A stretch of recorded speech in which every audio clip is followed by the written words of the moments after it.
Sometimes we need to wake up because something happens and we felt so uncomfortable to realize that I didn't realize that that's so important to me.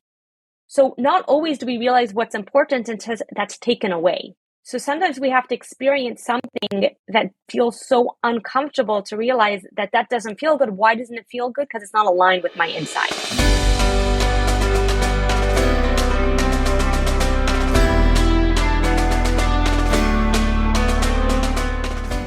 Hey, I'm Esther, and you are listening to On Your Own, the podcast for Jewish girls living away from home. Each week, we bring you an inspiring person or message to help you confidently navigate life on your own so you can achieve real growth and independence and take ownership of this foundational stage of your life. For additional resources, tips, and to stay up to date on future episodes, sign up for the On Your Own newsletter, linked below in the description. Looking forward to spending some time with you today. And now, to this week's episode.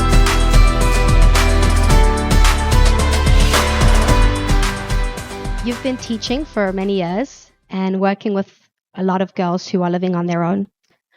What is something that comes up a lot that is not often talked about that many girls end up facing when they leave home for the first time? Many of what a lot of people face is when you leave home, it's all of a sudden the doors open up and you're on your own. And a lot of people wait for that. They wait for the time where they could do whatever they want and they're free. And then they discover that freedom doesn't always feel so good. And sometimes boundaries that they didn't even know that they had are crossed. And there's this I want to do everything I wasn't allowed to do. And then it doesn't always feel so good. So that's a huge challenge that comes across is when people leave home, what do they want to keep? What do they want to let go of? What are their boundaries? To think, where are my boundaries? What are my values? I want to have fun, but is this really what I want to get myself into? And what are the repercussions of doing whatever I want? So there's a lot, I feel like I get a lot of people that are in circumstances that they're not necessarily comfortable with, but they are choosing it, but it wasn't coming from a cognitive choice. It was more like, I want my freedom. I just want to have fun. I just want to, just let go a little bit and be free from restrictions. But sometimes you don't realize that being free from restrictions is being free from your own feeling of being secure and being safe and what feels right to you. So sometimes we don't really think about having fun doesn't always equal feeling good afterwards. So I'm a big believer in owning your own self, which means that many people come, obviously there's so many people that get along with their families and love everything about them. And then there are those that do love their family, but still feel that there's something in them that they're not able to just copy and paste and do whatever their family wants. And then there's a lot that they just want to do everything that they weren't allowed to do. So we're blessed, thank God, that growing up in the frum world is we're raised in a certain way. But just because we're raised in a certain way, I honestly am a believer in owning your decisions. Not doing it just because your parents do it, even though Kabbalah Soul is so important, but doing it because this is what I believe and this is what I connect with. And to start thinking about what are your values? What are the things that you recognize from home that you want to keep? And what are the things that right now you still need to experience in life to make it your own? Because what comes up later is that I just said, let's say I dealt with a couple that the guy grew up in a frum family, then I don't like to say off the derech, but he started experiencing different things, did a lot of things. But then he got married and realized that his values really are aligned with how he was raised. And that doesn't match up to the wife that he married. So to really realize that we're on a journey and to make everything yours, to look at it and say, to honestly, just because I don't like my parents doesn't mean that everything I was brought up is wrong. And just because I love my parents, maybe there's something that I want to do a little bit differently in how I raise my children, even though that's skipping, to raising your children. But that's an important message of when you're doing something now, what are the consequences for good and for bad? What are the results of my actions right now? Is this how am I going to be proud of this? Is this something that's going to make me who I am and make me aligned with these values that I want or not? How are we supposed to know whether something is our value, we want to keep it, or whether it's something that we have just basically inherited from home? How do we know what's truly important to us if we grew up with so many messages? Very good question. So sometimes it's not so clear. It's as time goes on and we notice different people. Like I loved being family watchers. When I was single, it was very important to me to see different couples, how they got along with each other, how they lived with each other, different dynamics, and say, oh, wow, this is something that really touches me. And this is something I never would have thought that maybe I want to bring into my own home. And or something that like, wow, I'm so happy that my family did this because I don't really like how this is done. But by first of all opening up your field of view of what do other people do, and what are the things that are like, no, I miss my home, and what are the things that's like, no, I want to change. But there's another aspect of, besides, like, values are something that come along over time to really recognize. But the most important thing is to, right when you go out on your own, what are my red lines right now? What are the things that under no circumstance am I going to allow myself to fall? Let's say I'm going to keep kosher. I'm going to keep Shabbos. Shabbos is a big deal right now. The cell phones are pressure that if someone is expecting a text, a girl is expecting a text from a guy, she might even break Shabbos, even if she never did, because of this pressure. So we need to have our red lines clear of what are the things that I know, no matter what I'm exploring, that right now I'm not going to pass. Could you define briefly what values are? Because I feel like it's a bit of an all-encompassing word used sometimes. What does it mean to have a value, to live by your values? So how I view value is what you hold dear. This is something that I want to do, or this is something I refuse to do. Anything that means something to you is a value. Some people, right? Everybody has different values at home. Some people's values, not to do with religious things, but some people's values is I'm always going to be respectful. Some people are like, that's not a value that I keep and I don't need that value. Other people are into cleanliness. Will you throw garbage on the floor? Some people hold that as a value, like how can you do such a thing? And other people are like, what's the big deal? So a value is something you hold dear.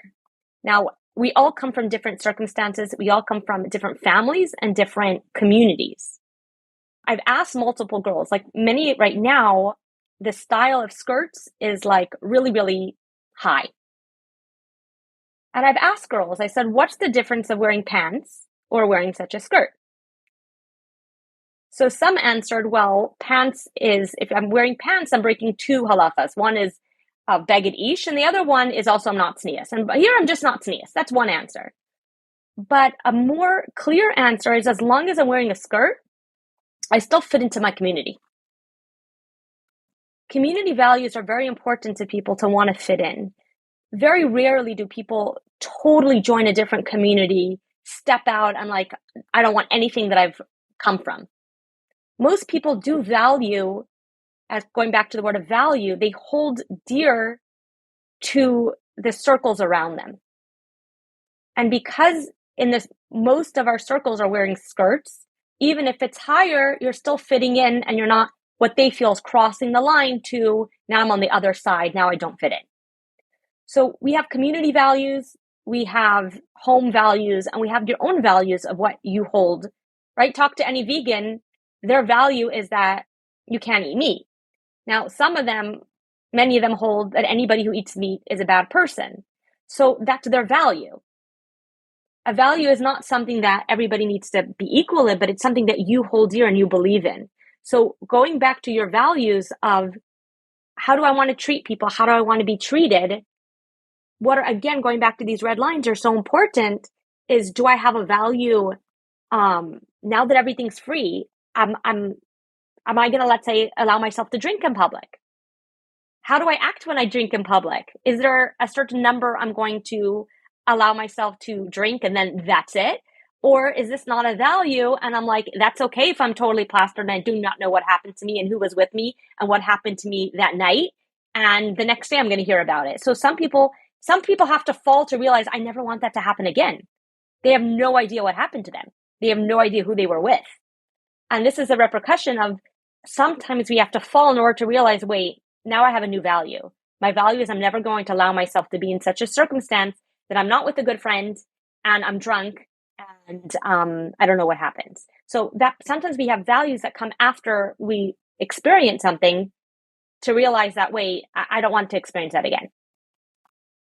What process needs to happen in order to actually take that as a learning lesson and move forward with a new value, as opposed to just continuing unconsciously and continuing to make the same mistakes again? Right. So we have different types of people, and certain people are more value oriented. I've spoken to many women, men, girls, boys, of feeling like they broke something that was important to them, and others that feel like, no, I'm allowing myself to be open, and whatever happens, happens. But everybody needs their time in life that they have a wake-up call. Sometimes we need to wake up because something happens and we felt so uncomfortable to realize that I didn't realize that that's so important to me. So not always do we realize what's important until that's taken away. So sometimes we have to experience something that feels so uncomfortable to realize that that doesn't feel good. Why doesn't it feel good? Because it's not aligned with my inside. So if somebody gets totally drunk and they have no idea what happened to them, and they're like, oh, that's fine, that was fun, look at all the attention I got, they're not going to learn their lesson. But if afterwards they feel like they were defiled in any way or embarrassed because they were loss of control, and there's like an embarrassment, and realize like, wait, that doesn't align with, I don't want to be associated with that, then that becomes a value. For some people, it's not a value. So everybody has their own values, but sometimes we need to experience something first in order to realize that, ooh, that felt very uncomfortable, and now I'm not allowing it to happen again. And how do we decide those that red allows lines? you to experience things. How do we decide those red lines? So that's something that everybody really needs to think about. What are the things that don't feel good right now? Because usually we do not go from one extreme to another.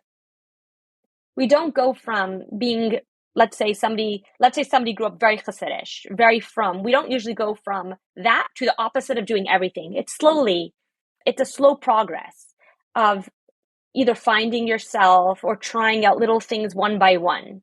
But if I know that if from the beginning, it's like, okay, I know I'm experimenting with different things, but I value Shabbos and I'm not going to allow myself to break that. I see with guys, like, am I going to keep my beard or am I not going to keep my beard? How far am I going to go with guys? What am I allowing myself to do? What am I not allowing myself to do? Who am I hanging out with? This is a thought process that I would think is the ABCs of when someone goes out, to have a discussion right away, either with a close friend or with themselves, to really think about what are my values that I know no matter what I'm going to keep. And so knowing whether a value is something you want to keep, you mentioned before what feels good, but sometimes something could feel good in the moment, but you can objectively know it's not your value. So you know that your value is Shabbos. We started off with that example, but it feels really, really good. I'll even go to an example for myself to reorganize my entire closet on Shabbos. I'll go to even just like a less extreme example, I guess. To just, completely take everything out, reorganize, fold, put the laundry away. These things feel good. I feel accomplished. I feel happy. I feel like I rested. But then I know that Shabbos, Hashem said, you can't do that. And I value Shabbos according to what Hashem said. So how do you hold those two things? Okay, so everybody's on their own level. And Shabbos, first of all, there's the basics of Shabbos of let's say not driving, not using cell, right? Not turning on electricity, all these kind of things is like, we know someone's breaking Shabbos. Yeah, also squeezing is breaking Shabbos, and all the 39 malachas are breaking Shabbos. I'm not someone to be able to judge this is more severe than others, but I think that if somebody uses hot water on Shabbos, accidentally turning on the hot water, or it's freezing outside and the water's too cold or something like that, is not the same as driving on Shabbos and not keeping Shabbos. So now, once somebody is established, I want to keep Shabbos, and this is a line I'm not going to cross, obviously depending on your level of observance of how strong you are, is we want to be able to look at it and say, am I ready to grow in my keeping of Shabbos? Am I ready to take on like this non-organizing? Is it breaking up one of the malachos? Yes. Am I breaking Shabbos as we think of Shabbos? No. So we always want to, my husband used to joke, I taught Hilchah Shabbos for a long time, and he said, I always know when you're teaching again, because all of a sudden you become extremely strict in things that, like this Rav said this and this Rav said this, and all of a sudden I'm right being more machmer. And he's like, I know when you're teaching it. So we all have our levels of growth, and we all have ups and downs in life, and to be able to respect the ups and downs in life. And sometimes we're stronger, more connected, and other times we don't feel such a connection. But even at the times I don't feel a connection, I am not going to touch my cell phone. I'm not going to drive. I'm not going to turn on the lights. Right? I'm not going to break Shabbos in a way that is openly breaking Shabbos. I'm keeping Shabbos. I light Shabbos candles and Shabbos starts, and there's a feeling of Shabbos. Once we're in the Shabbos, obviously there's a growth of how from I want to be, how Siddish, how much I'm bringing into my, in my life. And this is a life goal, not just when we're on our own, but this is a goal of forever growing and forever taking on and forever looking at our values and saying, I want to take a level up. And sometimes I'm overwhelmed, and it's okay to not be at my best, and I'm going to get back there again. One part of growing up and the process of realizing your values sometimes comes with the realization that you don't like the way your parents did certain things and you want to do them differently. How can you take that realization and move forward with it in a mature way that doesn't compromise your relationship with your parents and put a strain there, but also where you're learning from it how you want to establish your life going forward? Wow, that's really a mature thought and mature question.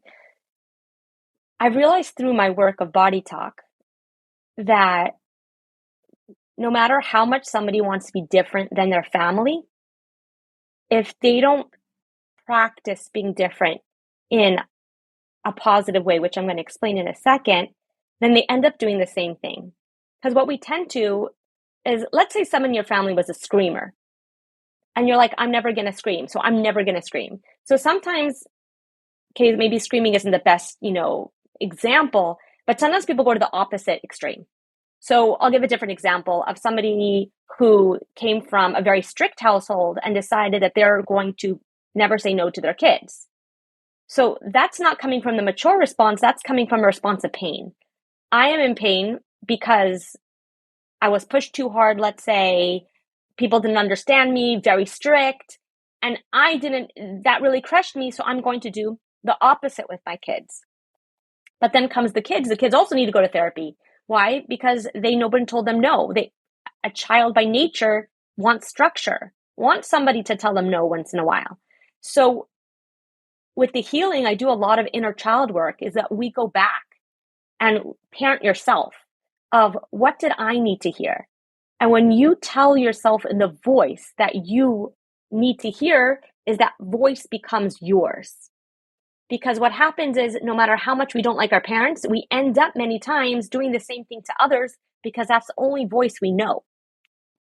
So cognitively, I can't stand my parents, but then you end up doing the same thing. And I see that over and over again, that children are growing up, okay? Adults are very much like their parents, or they're the opposite, but neither one is good. So to find the healthy balance is to think, okay, this triggered me, but is the opposite really the most positive thing? And that takes work, and that takes inner child work. So I do suggest that if anybody is coming from any circumstance that they felt crushed or put down by their parents, to do inner child work to realize how to heal that we're not going and either copying it or doing the opposite, which brings about the same results.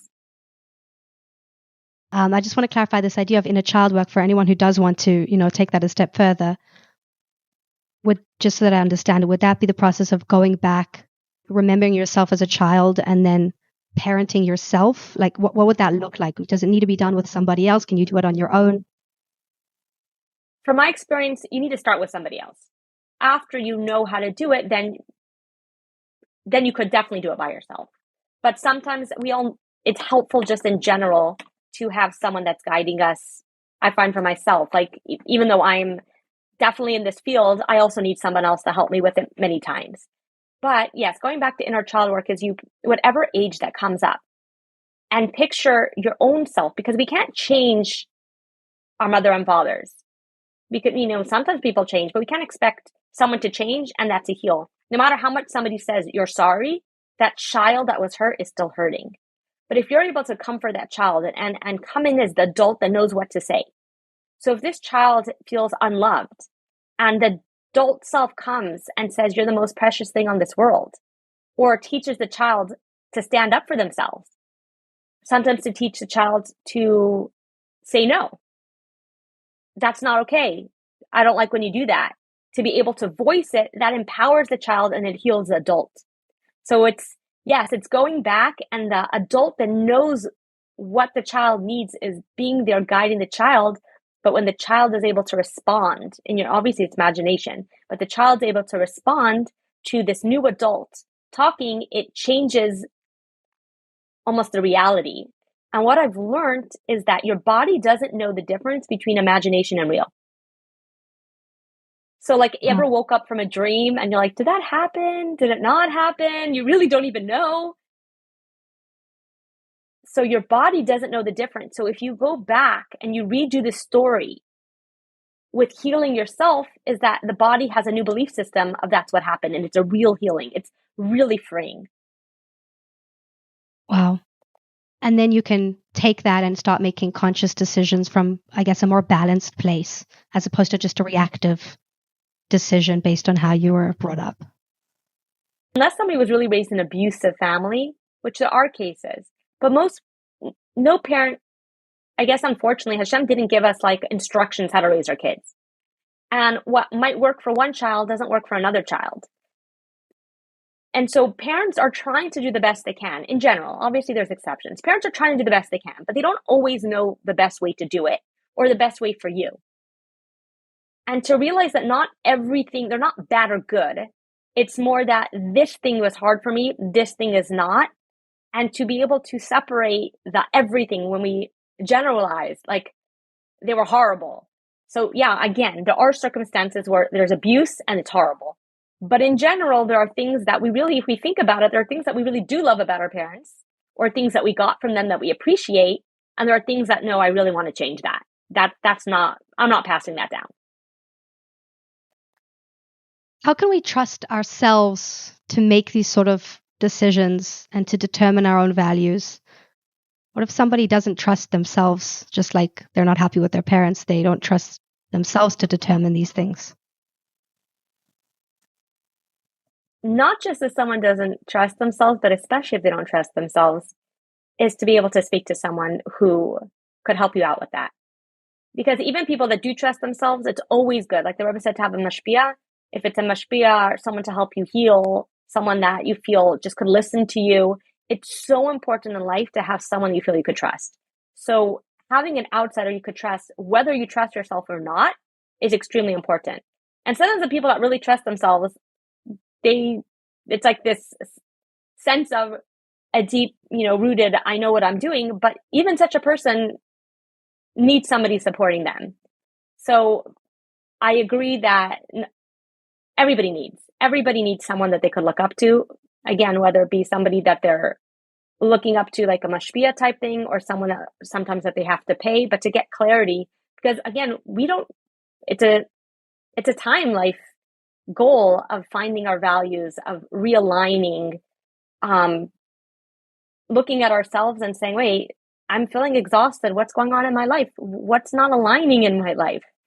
So this being able to check in and say, am I happy with who I am today? That's something everybody could do, but to be able to discuss it with somebody is extremely freeing, of somebody outside of you being able to guide you, really is helpful. So would you recommend somebody who doesn't feel like they have role models in their own life, which unfortunately is quite common these days?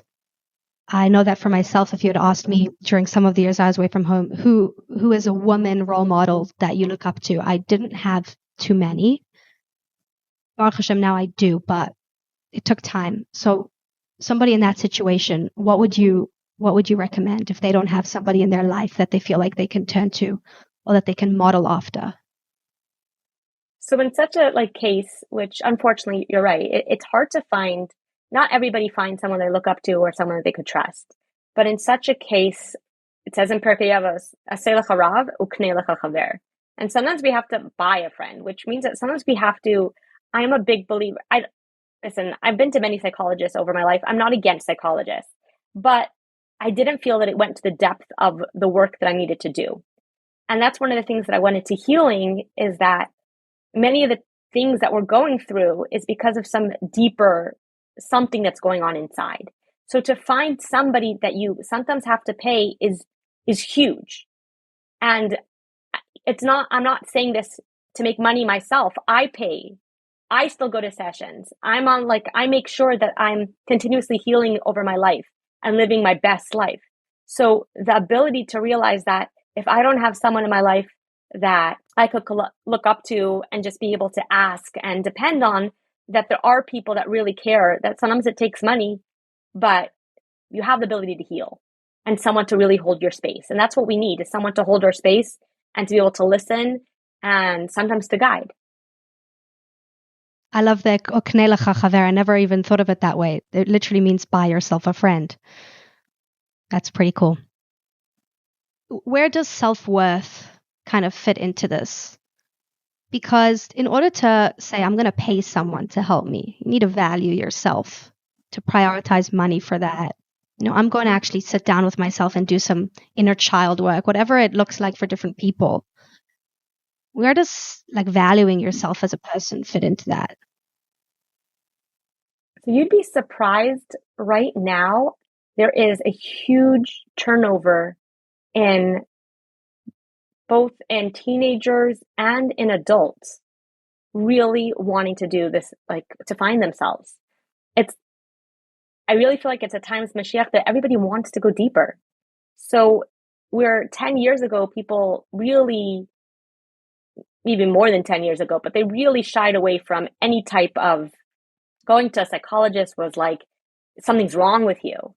Now, I'm really feeling that amongst friends even, oh, did you speak to her? Did you speak to her? People are looking for the guidance. It's not even you don't have to push somebody. If they find someone that they could trust and they feel that person has their best interest in mind, and that's a big deal, to have their best interest in mind. I'm not sure how much it even has to do with self-worth. It is, by nature, actually, we have self-worth. And I remember hearing from Manis Freeman years ago, and as I heard it, I was really upset about it. But later on in life, it really struck me is that he said that someone who's depressed has a really high self-esteem. And that really, really bothered me at the time, really bothered me. But what he's saying is that somebody who's depressed, all they could think about is themselves. I can't handle life anymore. I can't go through this anymore. Why is this happening to me? They feel that way because something shook up their world. And to realize that everybody has that world that could be shaken up. And we don't have to be depressed in order to realize I need help. But even in a depressed state, the body's fighting for itself. The I wants to be free. The I wants to be listened to. So by nature, everybody has that sense of self. Sometimes it doesn't feel like they could get themselves together. And that's the depressed state. And sometimes people feel more capable. But even in the depressed state, they're begging, crying for help because they do value themselves. Even if they don't feel it, they value themselves. And so going back to this question of self-worth, is that everybody has a self-worth, and we're in a time where people want to grow. People want to develop. They don't want to be covered up anymore. Everything's exposed. People have, right? We're on a podcast right now, but everything is out there today. So secrets aren't done well today, and people want to get things out. I think we're having a much harder time keeping secrets. And self-worth is really about saying, okay, there's something on me that I really need to share with someone. I'm going to find the person to do it with. Wow. What's the balance between taking care of yourself and making this time and then becoming almost self-obsessed and losing sight of everything that's going on around you and being present in the moment? Okay, so I'm going to take it out of the depression, because that really is depression, is that you really cut yourself off. But we're not talking about someone who's clinically depressed, but somebody who, let's say, goes in and out. I know I'm using depressed lightly, but today there's a lot of emotional, everybody has emotional baggage, at least most people that I know. But going back to Pirkei Avos, it says, Imena nili, mili. So the first thing is, yes, you owe it to yourself to be the best that you could be. Sometimes we need to be selfish. Sometimes we need to be able to say, no, I need to do something else. But if we're staying in that and not moving to the next, is once we secure ourselves with feeling like, I know who I am, I've taken care of my needs for getting whatever I need done, now what do I need to do for somebody else? So if somebody can't get into the next stage of doing something for someone else, that is an issue showing that, yes, they need some kind of help of getting out of their rut. But in general, when we're thriving people, we do feel good about giving to others, as long as they're not stepping on our toes. So when somebody, let's say, I remember having someone that used to volunteer me because I always said yes, that felt really horrible. So I had to learn how to say no. And even today, it's hard for me to say no, but I've gotten a lot better. And now when I say yes, my yes is true. So if I say yes to someone, it's because I really want to do it, instead of feeling forced, and then it's going to feel not good. So we need to take ourselves, to feel ourselves as, does this feel good? Does this feel not? And yet at the same time, obviously, we're there for one another to help one another. I guess it's a balance of taking yourself seriously, but not too seriously. Because I know for myself, one of my coping mechanisms from leaving home was to look out for myself. And I became very good at that, taking care of my health and becoming, reading all of these self-help books. I became almost obsessed with my own self-growth and taking care of myself and protecting myself. But looking back, there were so many moments where I wasn't present that I wish I had been. I almost got stuck in that. So yeah, I guess it's just a constant balance of what am I projecting outward? How am I there of service to others while also strengthening myself and doing the inner work? And yeah, it's a constant balance, I guess. Right. So going to that example, that would be a lot of what we do, is that we go to the opposite extreme. Is that whenever we go through something, we're like, no, I need to take care of myself. I need to get myself back together. And then hopefully we find a middle ground. Is that sometimes we need to take a time off and be like, I need to be selfish right now because I need to get myself back up to a certain par. But if we stay in that long term, then it's like, wait, if I'm not for others, what am I worth? I do need to give of myself. I do need to find flexibility. But again, if I'm going to stay up all night helping someone, I'm not going to be able to function tomorrow. And if we're not to be able to go to my work, is that something that's a positive thing? So we have to realize, where are my ways that I'm able to give? And what are my ways that I'm not? And of course, we have to think about others. And not always is it pleasant. But the question is, again, going back to values, is this doing something for someone else stepping on my value? Oh, wow. That's a big thing that I learned looking back at that time, that even though I was really taking care of myself, I was quite impressive in some aspects, like running 6 miles all the time and cooking my own meals. And one of the biggest realizations was actually a lot of that wasn't aligning with my values. At the time, one of my biggest values was my friends and friendships. And I ended up missing out on a lot of those opportunities.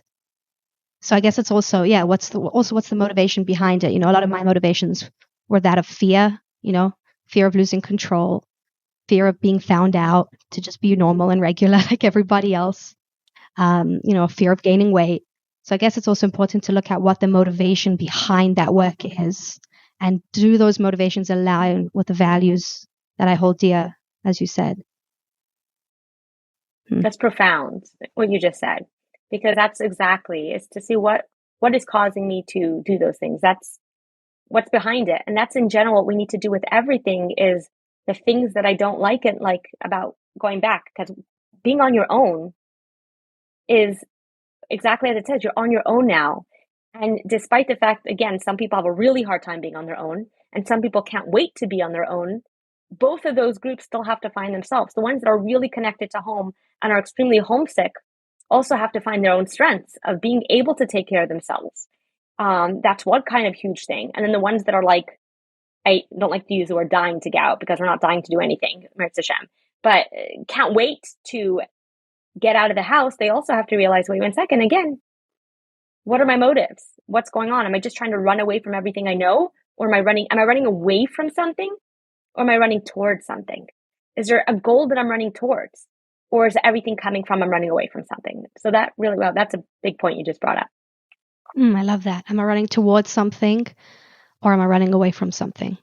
And so I guess running away from something would be more of a negative motivation inspired by fear. And running towards something would be more of a positive motivation of growth. Exactly. Is there anything I didn't ask you that I should have? Anything you wanted to bring up that comes to mind with this topic?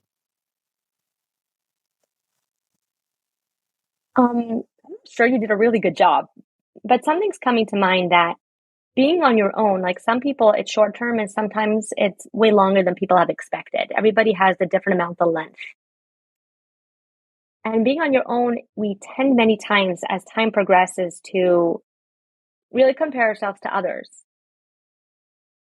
And that's a huge deal, is to be able to, it's really hard to go back to yourself and be like, I know other people, let's say this is a whole new topic, so I'm not going to get into it, but people that struggle to get married, that want to get married at, let's say 20 and then 21, 22, 23, 24, 25, right? Years go by and their self-worth is going down.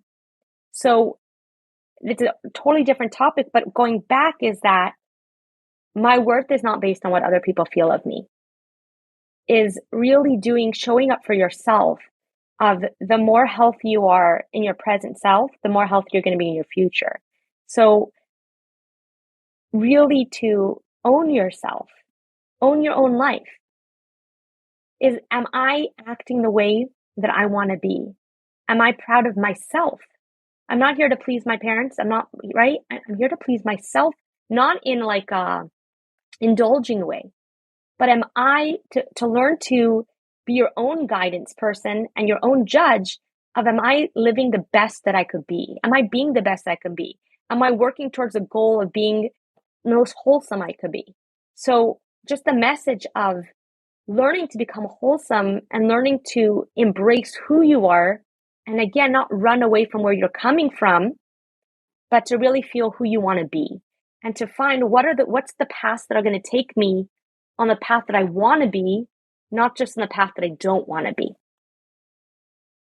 I love what you said. I don't remember the exact words you used right now, but that your present self determines your future self. Because it's so easy to think that, these years now are I guess we can call them Hefker years. It doesn't really matter what I do now. It's this in-between stage. I got my good grades in high school, so I can go to college if I want, got my good reputation at home, and I'm going to establish myself soon. This is my in-between time. It doesn't matter what I do. But your present self becomes your future self. So this is important work. Right. And to take responsibility that there's a point in life that we have to stop blaming my teachers, my parents, the community we could live all our life with blame. But at a certain point, again, going back, we want to own our own life. I want to take the reins. I want to decide what is it that I want to be. I don't want to be a product or a victim of my past. I want to be my future. I want to be something that I'm proud of. So again, owning your life, and that going back to what we said, values of what are my values? What do I hold dear?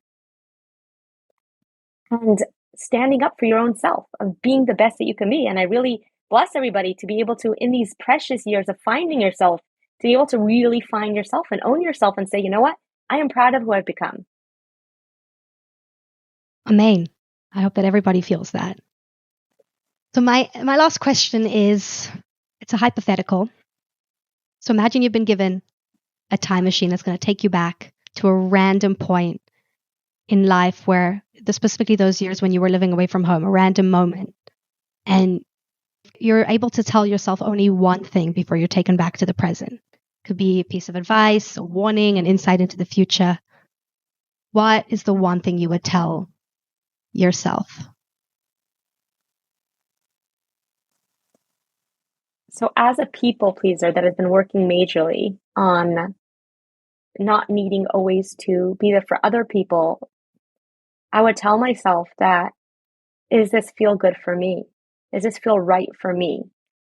Am I taking care of myself and then making room for other people? Or am I giving up myself because of other people's requests? So I turned, like, if I needed to get something done, but somebody asked me, I would drop what I'm doing and do what they asked, but then I'm losing my own self. So if I could go back to that self and tell, like, to really go back and say, the one person you need to be proud of is yourself. The one person you need to please is yourself. And like, going back to what I said before, is that if my no is firm, my yes is even firmer.